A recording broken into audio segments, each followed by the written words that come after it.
صبح بر وقت 19 ایول سال 2023 بر اثر یک صدمه در جماعت گلشن نویه فرخور در جنوب تاجیکستان دو نفر، یک جوان و یک دختر در جای حادثه به هلاکت رسیدند. منابع پایگاه خبری بامداد از فرخور خبر دادند که ماشین تمغه اوپل استرا جی در گلشن به ستون برق برخورده است.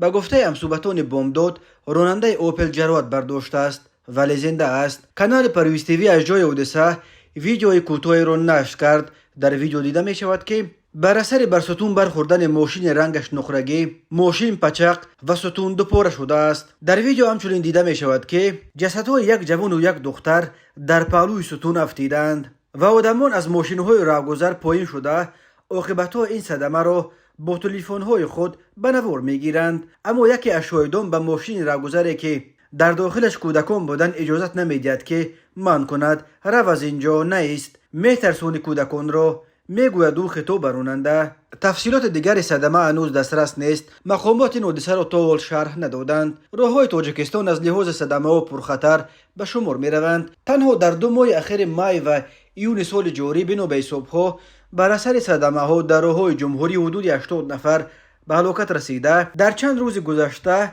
و از اول ماه ایول درباره کشته شدن حدود 30 نفر در صدمه ها خبرها به دست می رسند.